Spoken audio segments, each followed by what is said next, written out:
Hey, what's going on, everyone? Welcome back to the channel. That time of weekend, everybody's favorite segment, the MLB Power Rankings. Guys, this season has been one for the ages. We have no teams above 600 right now.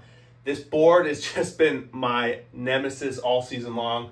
Number one has been a completely different team, I think 8 or 9 times this season.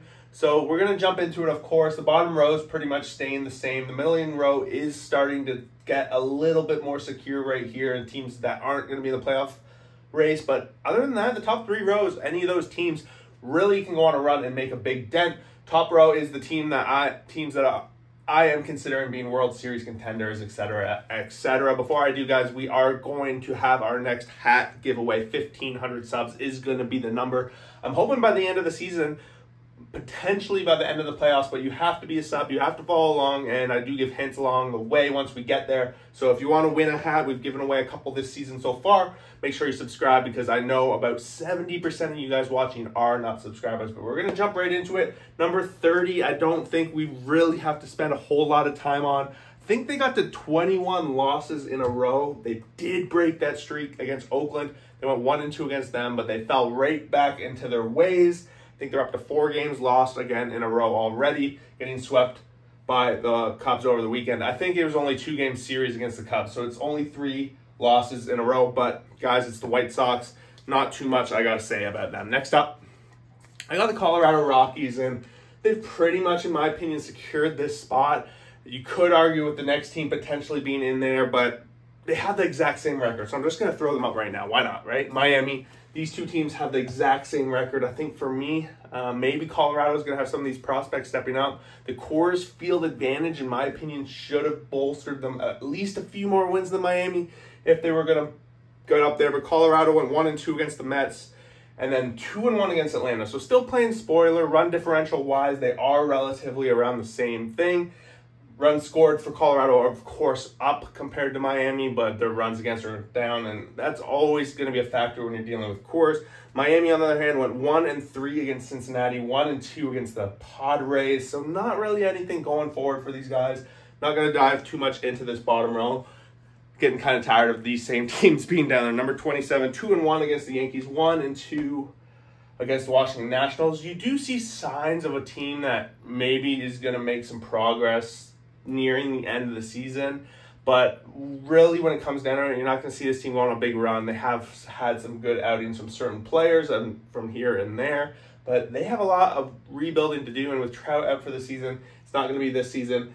Honestly, if one of these other teams go on a run, maybe they could go down, but this is by far, in my opinion, the worst team in the American League West. Number 26, 2 weeks in a row now that they've sat in this spot, and I've pretty much given up on the season for the Toronto Blue Jays. Coming into the season, I know myself and a lot of people expected the Jays to be a playoff team, and they just fell flat. Vladdy just had his hit streak, I think, come to an end. I didn't watch his last at-bat in the 8th because they were down 8-4 already, but I do think it ended at 23 games or something like that, so other than Vladdy Guerrero, the Jays have not really had a bright spot all season. You would think the rotation would have done something.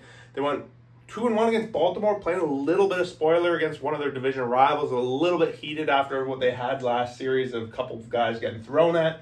And then they lose to Oakland, the team that I have right ahead of them, in a series that was really close. They lost 1-0 yesterday, so it could have went either way based on that. But in the other 2 games, Oakland kind of blew them out today. They kind of had a pretty good win before that. So the Jays go 1-2. Oakland goes 2-1 in this series, and Oakland goes 2-1 against the White Sox. So Oakland has a winning week against the bottom row. So right now, they are the king of the bottom row. We have seen times where Oakland has worked their way up. They kind of had a really bad, it feels like May, June era that really knocked them back and put them out of the playoff contention race conversation pretty early in the season, contrary to how good their April kind of was. But Oakland, I think they have a lot of promise of what's coming up for them, at least in the next couple of seasons. We see a struggling A's team. The Texas is not having the greatest season. Houston's not the team they once were. And Seattle never seems to be that team that can make a big splash. Next up, we have the Washington Nationals, 1-3 against the San Francisco Giants, and then they do go and win this weekend against the Angels. So they are a little bit of on the bottom row. They haven't really flirted with the bottom row, I think, at all this season. They might have been there early in the season. We did see them work their way up to middling of the power rankings about halfway through the season.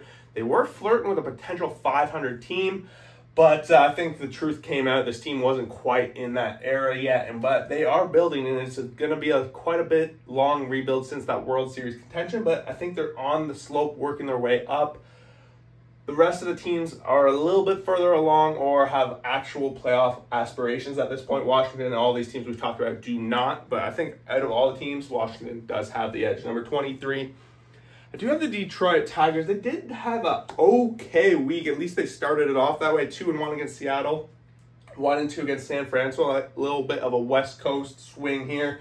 And the Tigers have been one of those teams that over the last 10, 3-7, nothing too great. And in this division of the AL Central, it's been very competitive, and they've just been the odd man out by the looks of it. They've had the luxury of being able to beat up on the White Sox, and there are other teams in the AL that have demonstrated to be much worse. I think we start to get a pretty big gap when we start dealing with some of these teams now from the bottom of the league.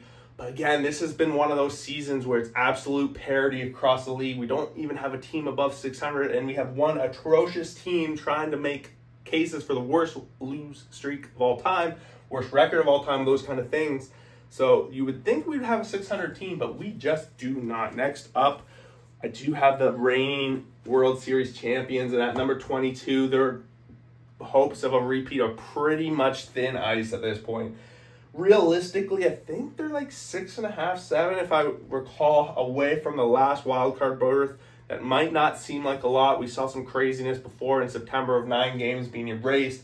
But the big thing here, it's not just one team they got to catch. They got to hop over 5 teams along the way. And I don't think that they can do it. Just as such a tall task for them. 1-2 against Houston, 1-2 against the Yankees. So they lose both their series this week against teams that are in that playoff picture.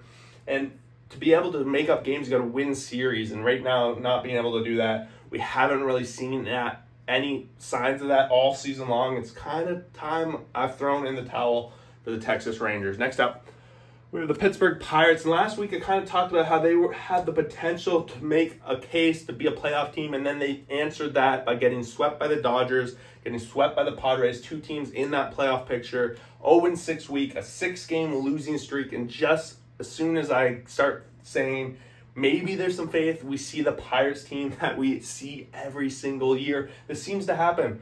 They somehow get in the hunt, and then they just lose 6 in a row, lose 8 in a row. I don't know how it happens every time, but the Pirates right now are in the bottom of that Central Division, and it's very thick, like with the Reds, the Cubs, and the Cardinals. All 4 of those teams are tight in there. I don't think more than one team comes out, and that being the Brewers. They got to find a way to get into that last wildcard spot, and only one other team really can do it from this division. We're not going to see 2 other teams do it. So with that being said, I think Pittsburgh is the farthest away.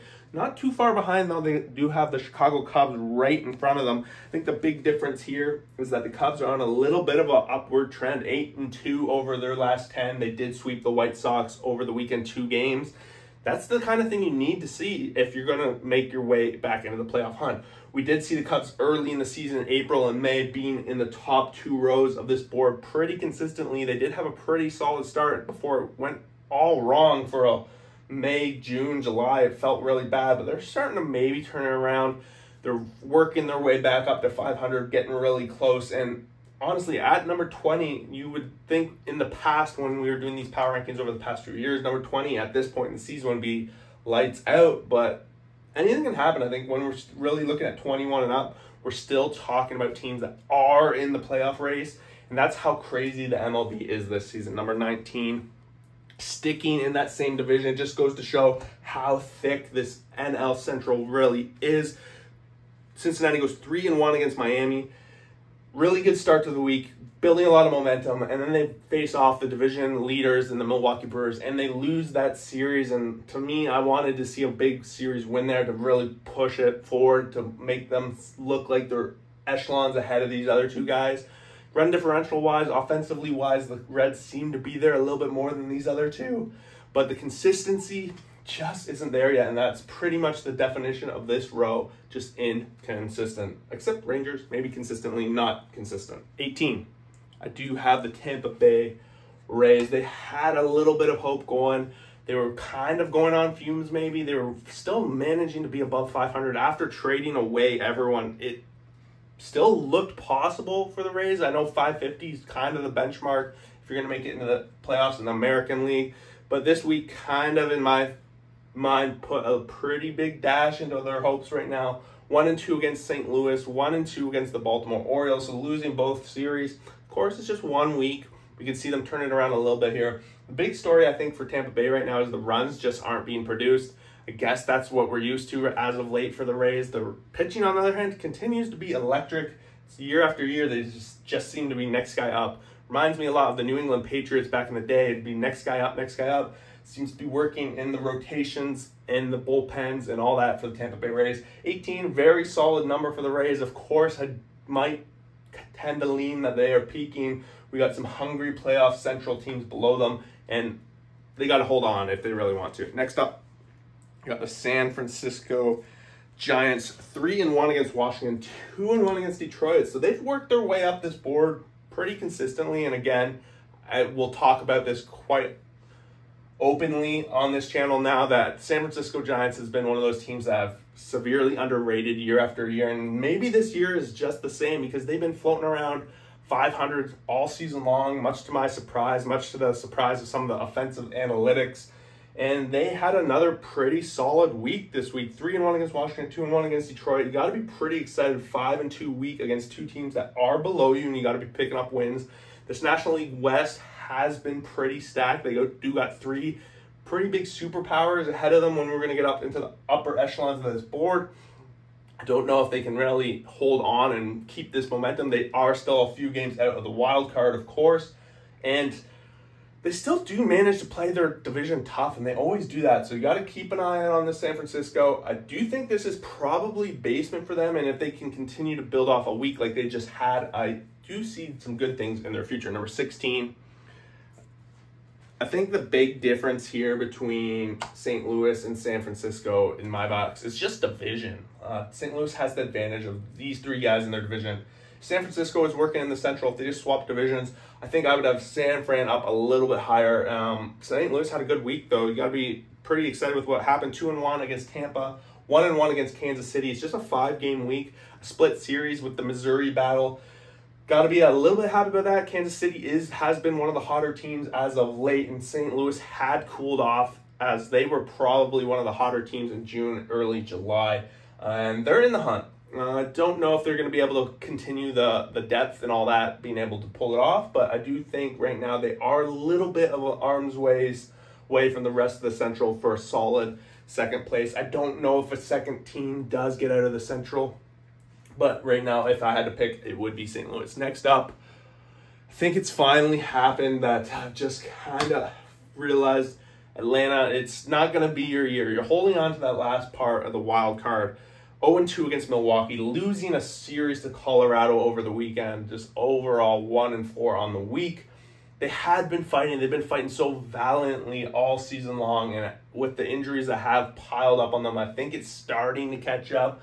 We do have the New York Mets that are basically tied with them now, and they are holding on with all they got for that last playoff spot. And if it hadn't been for the kind of lead that they built up in April, May, before the injury plague started to come, we would be looking at an Atlanta team, I believe, in the second bottom row. Wouldn't even be considering them for a playoff, so that's kind of why I have them where they are now and why I have put the New York Mets ahead of the Atlanta Braves. I think in the standings overall, the Mets aren't ahead of them, if I do recall exactly, but I do think it's only a matter of time, and the Mets will eventually overtake the Braves, and maybe it's the playoffs, maybe it's that last spot, maybe it's not. But overall, I do think the Mets aren't going to take that spot away from them. So the Mets went 2-1 against Colorado, a big difference between them and Atlanta this week.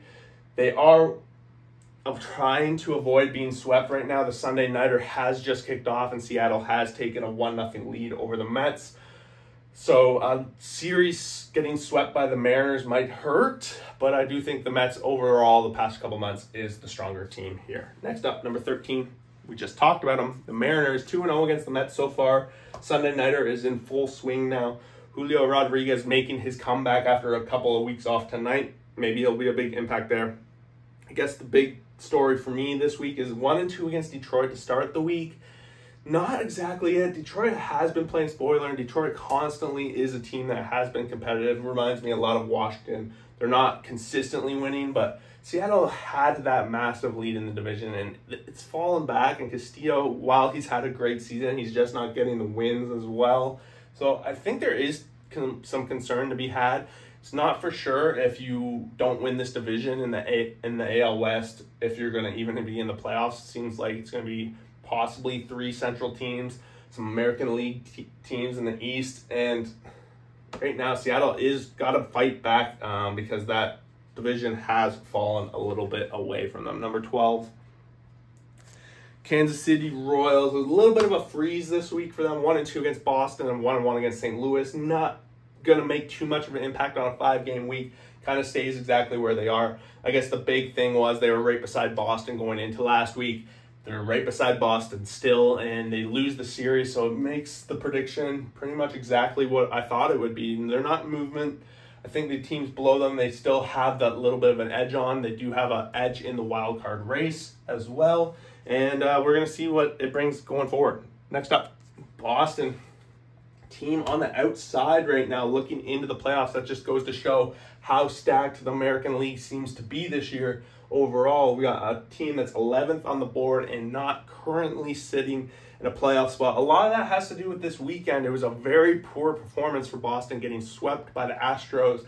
Just a series you got to find at least a win in, and it's a competitive wild card potential race. If Seattle did manage to catch up to Houston in that division, it's another team that they're going to have to fight for. Potentially, that's going to be that last wild card spot. It really seems like that's the only hope for Boston to get in the playoffs, is to secure that last wild card spot. So overall, 2-4 on the week after beating Kansas City.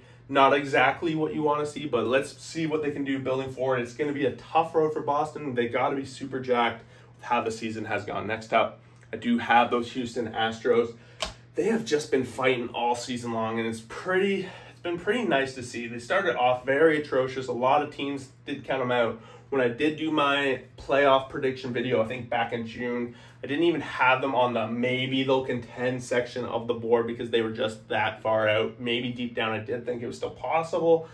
But yeah, here we are, number 10, potentially the highest they've been on the board. Maybe they made it to 9th a couple of weeks ago, and they did have a little bit of a cooler off period, but it looks like they're back to being hot. 2-1 against Texas to start the week, sweeping Boston, 5-1 week. Maybe their rotation's back. Their bats have definitely always been consistent on this team overall.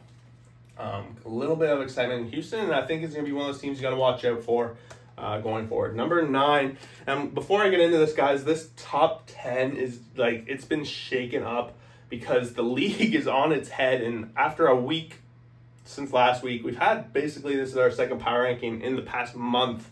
And it's been, this whole league seems like it's been shaken on its head. Just want to say that because at number 9, I don't know if I wanted to move them up. Let's just say I wanted to move up farther. They've been playing very well. They had a very good week. 2-0 against Atlanta, 2-1 against Cincinnati. So overall, the bats have been there. The pitching seems to be there. But when I start to look at the grand scheme of things, they got a big lead on their division. I would be shocked if they don't make the division win, and realistically, they could still be in very much company for that bye.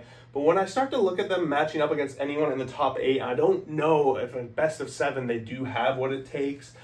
I'm ready to be proven wrong, and sure enough, we do have about 6 weeks of baseball left to play, and they have lots of time to prove me wrong. Number 8, finally, guess I kind of threw in the towel a little bit on this team, and this might come as a shock for a lot of guys, but I do have the Baltimore Orioles at number 8. They did have a shot at the sweep today against Tampa Bay, and Kimbrel goes in there again, and I don't know how many times now it seems that he has blown the lead for that team. The bullpen has just been one of those question marks all season long. Even though they won the series, it did bring me a lot of concern this week. They're playing 2 of the weaker teams in their division. They lose the series to Toronto earlier in the week, and Toronto has not been the stable child of like team that can put up offense. But it's the rotation guys for the Baltimore Orioles, and you can't blame them, really. They've just been dealing with serious injury after serious injury. What is it now? 5 starting rotation guys that are now out for the rest of the season or something like that. At the end of the day, Jackson Holliday has come up. He's made a great impact right away on this team. I just start to look at now, the playoffs are 6 weeks away, like I just said. We got to start thinking, how do they match up against the teams ahead of them? And right now, while their offense, their lineup is lethal and deadly, we have seen times where they just struggle to put up any runs, struggle to get guys that are in scoring position home. When it comes to playoffs, and we're going to be against teams with aces compared to some of these other teams that they do get to beat up on a little bit, I do worry that when it gets time to playoff time, they are not going to match up. And right now, based on what I'm seeing, that's kind of where I have number 8. Feels painful to put that team there because they've had such a great season, but it's just how I see it right now. Number 7, another team that has been in that top row. Both these two teams have been in the top row for months. And Dodgers are another one of those teams. They do manage to salvage the week a little bit this week, in my opinion, with a 3-0 series win over the Pirates. But I'm not going to put a lot. They had to go into extras today to really secure the sweep. They almost blew that game. There are other times that they're just not putting together big win series. And I want to see them start to win in their division, because as of late, they have not been able to beat the Padres, not been able to beat the Diamondbacks. The Giants always give them a run for their money. So in their division, they've really fallen below 600, and they're only 2.5 games up on both the Diamondbacks and the Padres. And as you can see, I have them lower, so that's me kind of projecting that I do think the Dodgers do not win this division based on what I am seeing right now. So the Dodgers did start the week 1-2 against Philly as well. Another team that, Mookie Betts, all those guys coming back are going to make a big deal. We do see Flaherty making a big impact on this team. Of course, they did need some arms. It still does not seem like they have the depth that they are so used to going into the playoffs, in the bullpen, in the rotation, and that's going to make some impact going forward. Number 6, dropping even more spots. So over the past 2 weeks, I guess I've dropped them from 1st down to 6th, and they just kind of continue to lose. They did finally win a series against the Dodgers. That does what makes me put them ahead of them. That's pretty much the only reason. If that went the other way, I'd probably swap them. And then they go 1-3 against Arizona. I'm not super happy by that. Like Philly, I talked about it early in the season when I was having trouble really putting them into that number 1 spot, even though they had like a 700 win percentage for so long. They just had not been tested. And now we're starting to see them play a lot of teams above 500, a lot of playoff contending teams, and they just aren't putting together the wins that we are used to seeing from the Phillies. And it does bring room for concern whether or not they will be able to compete. I think when it comes to 3-game series, like in that first round, I'm not too worried. But of course, in a 3-game series, anything can go. But they always have Wheeler, they have Nola, they have those guys to lean on. Ranger Suarez, of course, is going to be that pivotal guy as well. But Philly's a little bit of a knockback here, but I think a lot of that has to do with top 5 teams just being so good as of late. Number 5, Minnesota, 1-2 against the Cubs, 2-2 against Cleveland. I had considered moving them up further. It was looking good. After Friday, they were up 2 games on the Cleveland Guardians, and you're like starting to think that Cleveland is going to blow this division lead.